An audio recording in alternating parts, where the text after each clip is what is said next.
Bonsoir à tous, merci d'être au rendez-vous pour une nouvelle édition sur Monaco Info. Voici les titres de votre journal. C'est historique, l'AS Monaco Basket s'est qualifié hier pour le Final Four d'Euroleague après sa victoire face au Maccabi Tel Aviv. Nous reviendrons sur cette performance et écouterons la réaction des joueurs ainsi que celle du Prince Albert II. Alors que la Côte d'Azur vit un épisode de sécheresse, la Principauté met en œuvre son dispositif de gestion des ressources en eau. Nous vous présenterons les mesures qui entreront en vigueur à partir de samedi. Stéphane Valéry sera notre invité ce soir. Il nous a accordé sa première interview en tant que président délégué de la Monte Carlo Société des Bains de Mer et nous dévoilera sa feuille de route ambitieuse. Le conseil littéraire de la Fondation Prince Pierre réuni à Paris pour sélectionner notamment les nommés pour le prix littéraire 2023. Et puis nous irons à Toulon suivre un exercice en mer, un exercice visant à être prêt en cas de pollution marine. Nous ouvrons donc ce journal avec cette soirée d'anthologie à Gaston Médecin, une de plus dans l'histoire de la Roca Team. Au terme d'un énorme duel face au Maccabi Tel Aviv, Monaco s'est qualifié pour le Final Four d'Euroleague, un exploit retentissant que vous font revivre Yannick Debever et Sylvain Péroumal. À ce moment précis, l'AS Monaco Basket fait partie des 4 meilleurs clubs d'Europe. C'est une liesse sans pareil qui s'est emparée de Gaston Médecin au coup de sifflet final, à la hauteur de tout le stress subi pendant la rencontre. Monaco a d'abord été malmené dans le premier quart-temps en encaissant 33 points, et ensuite été brillant en infligeant 15-0 au début de la deuxième reprise. Sur cette première mi-temps, Mike James a été stratosphérique avec 21 points et 4 passes décisives, la 3e meilleure performance offensive sur une mi-temps de l'histoire de l'Euroleague. Les Roca Boys ont ensuite été solides pour ne pas sombrer face à Baldwin et les siens, finissant le 3e quart devant de 2 petits points. En proie au doute, avec 3 points de retard à la moitié du dernier quart, des actions retentissantes permettent aux Monégasques de trouver l'énergie, l'inspiration et la détermination pour sortir vainqueur de ce duel épique. C'est Jordan Lloyd, auteur de 14 de ses 21 points en seconde mi-temps qui permet à Monaco de prendre 3 possessions d'avance, le plus gros écart du match à 3 minutes de la fin. Serein et plein de maîtrise, les hommes de Sacha Obradovic gardent leur avance jusqu'au coup de sifflet final. Au bout d'une série en 5 matchs, Monaco se qualifie pour le Final Four, la première équipe du championnat de France à réaliser cet exploit depuis Lyon-Villeurbanne. C'était il y a 26 ans. 18 years. I wasn't even born. Day, like I start to be a coach, like I dream about, being in the top 40. Oh yeah? Yeah. Oh yeah? That's where you at now. That's where you at now. You don't even need to practice. So the next thing is, here, all of you, like part of, my history, my future, my everything. You made me, first of all, be great, because you are the great, like in any kind of, sense. Thank you first for all of this, like here, and We got a long way to go, Coach. Y'all ready?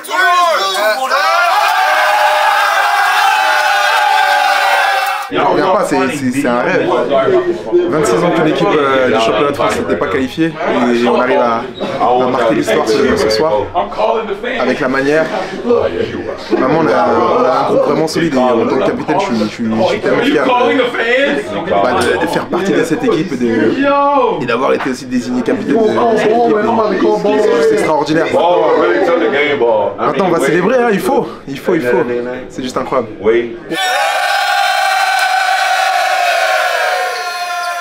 Il est temps maintenant de se tourner vers le tournoi final qui se déroulera à Kaunas en Lituanie.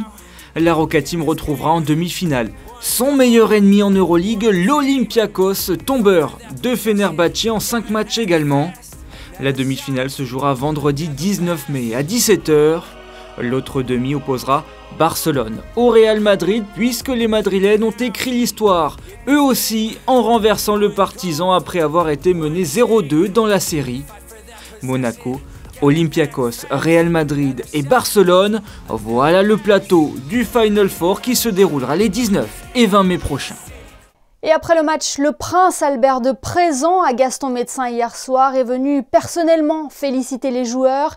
Il s'est réjoui de cette qualification comme il a pu le confier à notre micro. C'est absolument extraordinaire. C'était un match d'une grande intensité, d'une âpre et très très disputé comme on peut s'attendre à un match à ce niveau-là. Avec de belles équipes, mais on a su quand même bien jouer les moments forts, bien négocier certains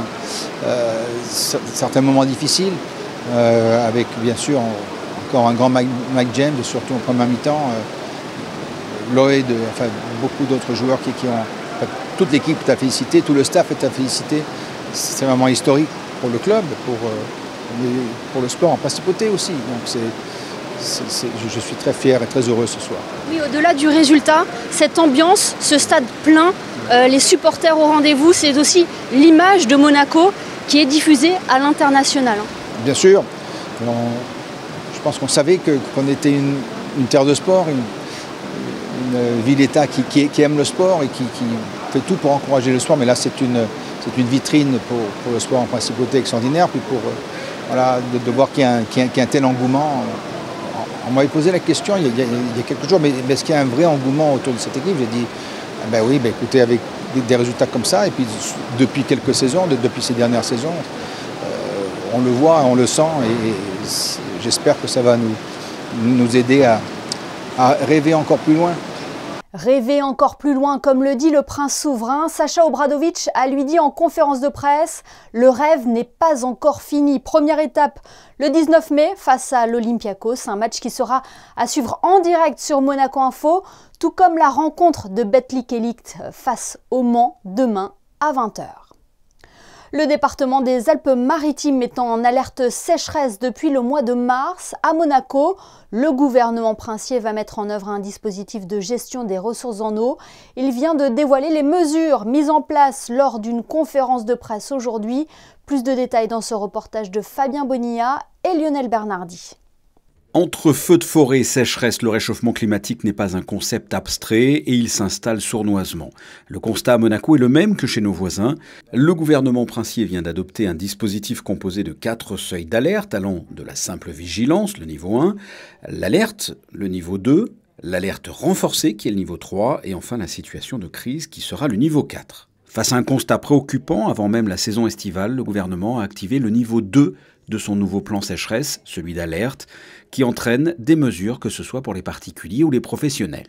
Les mesures sont souvent et la plupart du temps des mesures de bon sens pour lesquelles nous n'allons pas interdire complètement les usages, mais les ramener dans des périodes horaires qui sont plus propices à ces usages. Par exemple, les pelouses, l'arrosage des pelouses, l'arrosage des massifs, pas en pleine journée et en pleine chaleur, avec des objectifs de réduction de consommation, c'est-à-dire une réduction affichée de 20%. Également les lavages des bateaux, que ce concerne les professionnels ou les plaisanciers, pareil, encadrés dans une certaine limite horaire. Et puis l'interdiction de remplir les piscines, les spas, changer l'eau, pour éviter en fait de gâcher et de repomper de l'eau à une période où on sait qu'on est en stress hydrique. Ce niveau alerte implique également l'interdiction de lavage de véhicules chez les particuliers ainsi que l'interdiction de nettoyage des façades et des toitures. Un plan sécheresse mis en place alors qu'il a plu ces derniers jours et que les prévisions annoncent encore de la pluie à venir. Ça ne va pas suffire puisqu'on a quand même un déficit de pluviométrie qui est quand même très important sur ces derniers mois, partout, pas seulement sur notre territoire, mais malheureusement partout en France. Et donc ces pluies sont bien heureusement attendues et bénies, mais elles ne seront pas suffisantes. Ce plan sécheresse doit permettre de réduire sensiblement les prélèvements en eau et ainsi prolonger l'utilisation des réserves pour que la situation ne s'aggrave pas. Ce niveau alerte décrété par décision ministérielle sera publié demain et applicable à partir de samedi. Une communication destinée aux usagers accompagnera l'adoption de ces mesures. Il est temps à présent de rejoindre notre invité du JT. Il s'agit de Stéphane Valéry. Il nous a accordé sa première interview en tant que président délégué de la Société des Bains de Mer. Il dévoile ce soir sur notre antenne, à la veille de sa conférence de presse, sa feuille de route. Bonsoir Stéphane Valéry. Bonsoir Madame Rousseau. Merci de nous recevoir dans l'une des plus belles suites de l'Hôtel de Paris, la suite Princesse Grace. Vous avez pris vos fonctions de président délégué de la Société des Bains de Mer le 24 janvier dernier. Quel regard portez-vous sur les 3 premiers mois écoulés ? Écoutez, ce sont 3 mois passionnants où j'ai découvert une très belle et très grande entreprise avec énormément de personnes de qualité dans des métiers très différents, très diversifiés. C'est aussi bien sûr le sentiment de fierté d'avoir été choisi pour cette importante fonction. La confiance du prince souverain m'honore et m'oblige, et celle bien sûr du conseil d'administration de la SBM. Donc voilà, je vais essayer d'apporter aussi à cette grande maison qui a une si belle histoire, on en parlera sans doute un peu aujourd'hui, apporter aussi mon management un peu plus personnel avec les recettes que j'ai appliquées dans mes anciennes fonctions, l'écoute, la volonté que l'humain, bien sûr, est une place très importante. On ne réussira que si tous les collaborateurs, toutes les collaboratrices sont impliqués. L'esprit d'équipe avec les administrateurs, avec les dirigeants que j'ai choisis pour m'épauler. Et puis, bien sûr, toujours du pragmatisme, parce que je n'oublie pas qu'on est dans une société commerciale et nous avons aussi, bien sûr, à rechercher l'excellence et les meilleurs résultats. Ce sont les objectifs donc, que je me suis fixés. C'est pour cela que vous avez réuni hier 800 de vos collaborateurs au Grimaldi Forum. Vous avez présenté les membres de votre comité exécutif. Exactement. Donc j'ai attendu 3 mois. Alors certains auraient peut-être souhaité qu'on le fasse encore plus vite, mais c'était le temps nécessaire puisque le comité exécutif a été étoffé, mais aussi profondément renouvelé puisqu'il comportait 6 dirigeants principaux. Désormais, il y en a 9. Et les 2 tiers sont des nouveaux dirigeants. Je crois que ça a été très apprécié. C'est une démarche qui se veut de respect de toutes les équipes.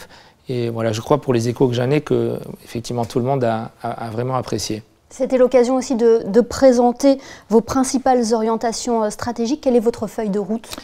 Alors, la première décision peut-être très importante que j'ai prise, ça a été de recruter de nouveau un directeur général pour la SBM, puisque ça faisait 12 ans que ce poste n'était pas pourvu. Et je pense que, vu les ambitions que nous avons pour le développement de l'entreprise, vu l'importance du groupe, nous sommes aujourd'hui en période pré-estivale 5000 collaborateurs et collaboratrices, je crois qu'il est indispensable que je sois secondé par un directeur général qui, lui, va être en charge davantage de l'opérationnel, de la mise en œuvre des actions, ce qui va me permettre à moi d'avoir plus de temps pour la réflexion, l'analyse, la stratégie et le développement. L'autre grande décision pour optimiser la gouvernance du groupe, ça a été le recrutement d'une nouvelle secrétaire générale, Virginie Cotta.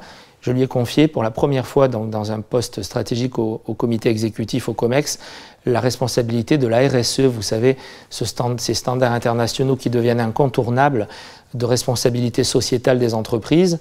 Donc voilà, là on a un modèle social à défendre et on doit faire encore mieux pour la préservation de l'environnement. On doit être à la hauteur et la barre est haute de l'ambition et de l'investissement de notre prince souverain depuis tant d'années en matière de défense de l'environnement. Président, vous mentionnez tout à l'heure donc votre comité exécutif. Parmi ses membres, Pascal Camia, nommé directeur du développement à l'international. C'est un grand défi pour la Société des Bains de Mer, cet essor vers l'étranger. C'est vrai qu'on a une notoriété mondiale. La SBM, elle a contribué à créer, sous l'autorité de nos princes, depuis Charles III jusqu'au prince Albert II aujourd'hui, la légende de Monte-Carlo. On a un savoir-faire, on l'a dit, on a des équipes formidables. Et jusqu'à présent, on n'a pas utilisé ce formidable relais de croissance qui est le développement international.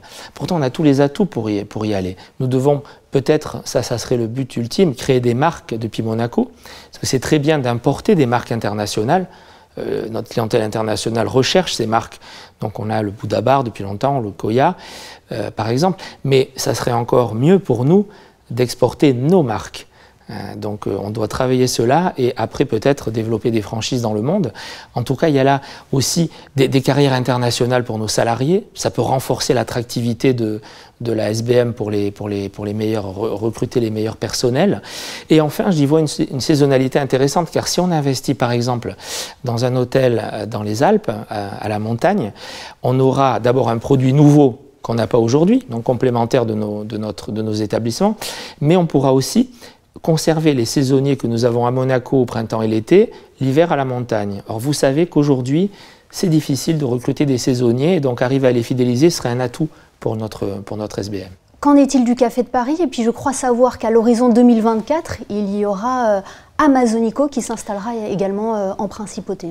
Oui, absolument. Dans les grands projets donc, en cours de réalisation, il y a bien sûr le futur Café de Paris. Alors là, on est sur un établissement iconique depuis la création du casino et de la SBM en 1863. Ça doit être sa 3e rénovation profonde.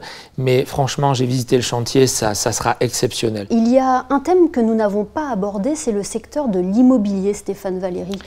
Nous avons aujourd'hui 70 biens de grand prestige. Cette orientation, je vais la poursuivre et l'amplifier. Il y a là évidemment une source de revenus très importante pour notre groupe. Nous avons de grands projets devant nous, par exemple sur les terrasses, à côté des thermes marins. Il y a là un potentiel de construire un immeuble de grand prestige juste au-dessous de la place du Casino. Il y aura bien sûr le grand défi du Méridien. Puis j'oublie pas bien sûr notre presqu'île qui appartient à la SBM, la presqu'île du Larvoto. Donc voilà beaucoup de projets qui occuperont aussi les dirigeants SBM ces prochaines années. Pour conclure, Stéphane Valéry, c'est une feuille de route très ambitieuse de votre part. Oui, et j'ajouterai aussi l'entertainment, parce que je trouve que les Blancs, François et Marie Blanc, ont inventé Las Vegas au 19e siècle. Toutes les recettes que les Américains ont reprises un siècle plus tard, elles étaient déjà là.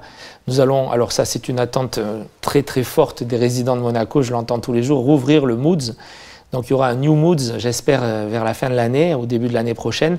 J'étais un peu triste d'imaginer la salle des étoiles ouverte seulement 7 ou 8 fois cet été pour les grands concerts. Donc j'ai souhaité qu'on l'ouvre tout le mois d'août. Et il y aura donc un partenariat avec le billionnaire donc, au Sporting Monte Carlo. Donc nous ouvrons les soirs où il n'y a pas les grands concerts, un cabaret très cosy, 250 personnes. On ne reconnaîtra pas du tout la salle des étoiles. Et là, on va faire venir à Monaco ce qui marche très très fort à Dubaï. Devant moi, je sais qu'il y a beaucoup d'attentes, il y a un grand défi. On a une histoire incroyable, je l'ai dit, la barre est très très très haute, mais je voudrais qu'avec les 5000 collaboratrices et collaborateurs, on essaie d'être à la hauteur de ce passé et que nous continuions tous ensemble, en fait, dans l'intérêt de ce pays aussi, à faire vivre la légende de Monte Carlo. Eh bien, merci beaucoup Stéphane Valéry d'avoir été notre invité ce soir sur Monaco Info et de nous avoir reçus dans cette magnifique suite Princesse Grâce de l'Hôtel de Paris. Merci. Merci à vous, Madame Rousseau. Direction Paris à présent où s'est réuni le conseil littéraire de la Fondation Prince-Pierre pour sélectionner notamment les nommés pour le prix littéraire 2023. Mais pas seulement, le reportage sur place de Christine Datomel et Olivier Bonello. Chaque membre a donc proposé hier matin, lors de ce conseil littéraire, un ou deux auteurs qu'il souhaitait défendre. Et après discussion, débat, point de vue et émotion, un vote a permis de conserver une liste réduite. Cela n'a pas été facile pour le jury de les départager et après une longue délibération, nous connaissons aujourd'hui les auteurs retenus pour le prix littéraire. Il s'agit donc de Michel Bernard, Sylvie Germain, Marie-Hélène Lafont, Jean-Noël Pancrazzi et Serge Rezvani. Pour le prix littéraire, alors ce sont des propositions qui sont à la fois, certaines sont assez, je dirais, attendues, classiques. Vous savez, nous avons souvent des listes réduites et on reprend d'une année sur l'autre parce qu'il y a de la passion là-dedans. On reprend les gens qu'on a envie de voir primer. Et cette année, des propositions nouvelles qui ont été tellement intéressantes que certains membres du Conseil qui avaient prévu de défendre telle ou telle personne ont finalement laissé tomber pour se rallier à ces propositions-là. Sélectionnés parmi une quarantaine d'auteurs, les ouvrages de la Bourse de la Découverte ont eux aussi été difficiles à départager. 8 nouveaux romans qui sont cette année une très bonne année puisque le débat était difficile. Il arrive qu'il y ait des années où on arrive à trouver des gens de grande qualité, mais qui s'imposent. Là, c'est beaucoup plus compliqué. Nombreux sont les jeunes auteurs. Quand je dis jeunes, je veux dire nouveaux auteurs qui mériteraient d'avoir le prix. Dans ce conseil littéraire qui réunit de grands auteurs francophones, un nouveau membre a fait son apparition cette année. Pour la première fois, la romancière québécoise Dominique Fortier siégeait à ce conseil littéraire de la Fondation Prince-Pierre. C'est très intimidant d'être ici dans une salle remplie d'immortels et de gens, en fait, que je lis, moi, depuis l'enfance presque, ou depuis l'adolescence. Donc les gens qui sont dans cette pièce, avant d'être des vraies personnes, pour moi, c'était des noms sur des livres. J'ai un peu l'impression d'entrer dans une bibliothèque aujourd'hui. Oui, le Québec est essentiellement francophone, en fait. Pas du tout à l'image du Canada, qui est un pays anglophone, mais au Québec, notre culture, c'est d'abord la culture française. Donc, ce qui me fait d'autant plus plaisir, je vous dirais, c'est d'apporter un peu de cette culture-là en France aujourd'hui. D'être la voix, les yeux des écrivains québécois, puis de les faire découvrir par nos cousins français, comme ils nous appellent toujours leurs cousins québécois. J'ai suggéré pour le premier roman, pour le prix de la découverte, un auteur québécois qui vient de publier un ouvrage dont je vous tairai le nom, mais qui est formidable. Et je suis contente parce que même si la plupart des gens ne l'avaient pas encore lu, ils nous ont fait assez confiance pour accepter d'entendre ce qu'on avait à dire. Donc ça me fait très plaisir de savoir qu'ils vont bientôt le découvrir. Et puis, je suis aussi là pour apprendre, donc j'ai beaucoup écouté. Le prix littéraire honore donc chaque année un écrivain d'expression française de renom pour l'ensemble de son œuvre et la Bourse de la découverte récompense un auteur francophone pour la publication de son premier ouvrage de fiction. Retour en images à présent sur la conférence de Monseigneur Joseph Murphy. Lors de ce rendez-vous, le chef du protocole du Saint-Siège, fin connaisseur du Vatican et de sa diplomatie, a expliqué les rouages de ces institutions qu'il sert depuis de nombreuses années.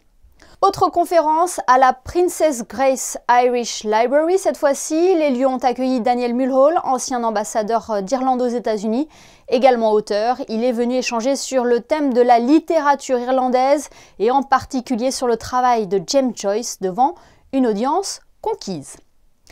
Nous vous emmenons en mer à présent, suivre un exercice particulier au large de Toulon réalisé dans le cadre de Ramoche-Pol, un exercice rassemblant les autorités françaises, monégasques et italiennes et qui visait à être prêt en cas de pollution marine. Vous allez le voir dans ce reportage, d'importants moyens ont été mis en place pour l'opération. Vanessa Dessy et Thomas Deus étaient sur place.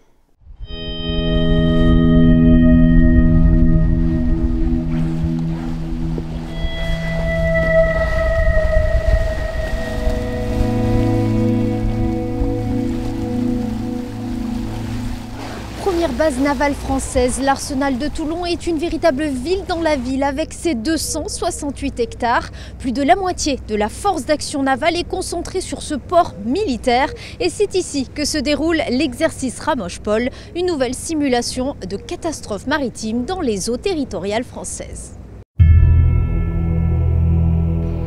Le but de l'exercice est de tester de manière aussi réaliste que possible l'organisation, la coordination et la préparation de la réponse à une éventuelle catastrophe en mer.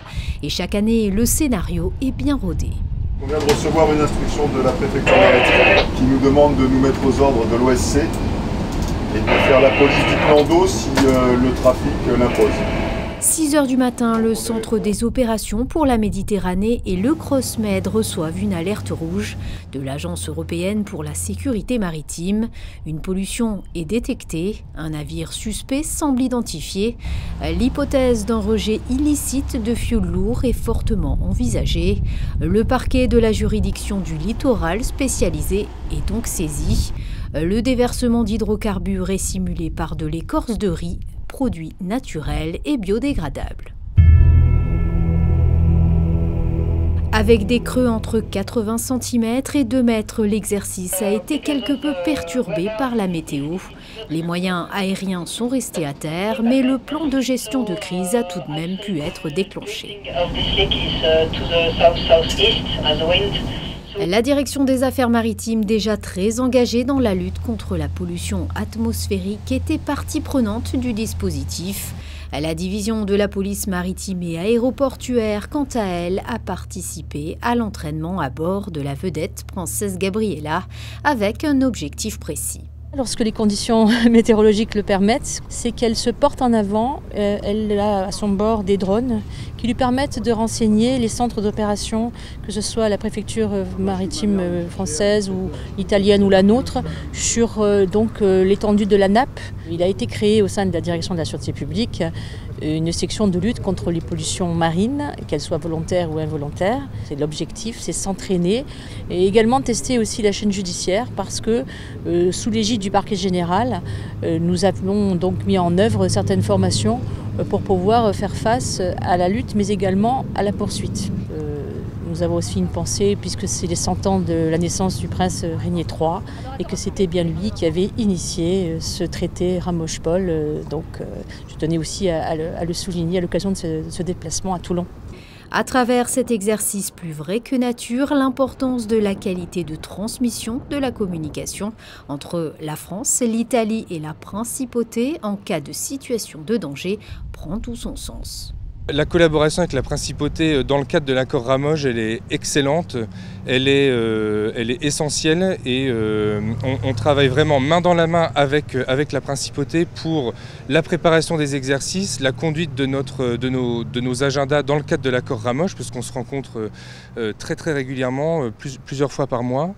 Et c'est fondamental pour nous pour, encore une fois, réussir en cas de crise réelle à répondre aux questions.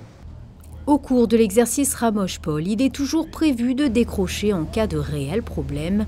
Et c'est justement le cas pour la division de la police maritime et aéroportuaire, appelée en urgence afin de secourir un kitesurfer en situation difficile. Au cours de cet exercice, le CrossMed nous a appelés. Nous sommes un moyen d'intervention du CrossMed pour porter assistance à un windsurfer qui est en difficulté près de la côte, à 3 nautiques de notre zone d'intervention Ramoge. Donc on s'est rendu sur place. Il y avait effectivement un windsurfer en difficulté qu'on a pu ramener à bon port.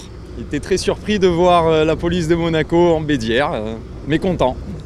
Dans la zone de l'exercice, un petit voilier sans personne à bord se trouvait à la dérive. Le CrossMed a cette fois-ci désengagé la DPMA sur cette intervention en faveur d'une prise en charge par les autorités françaises.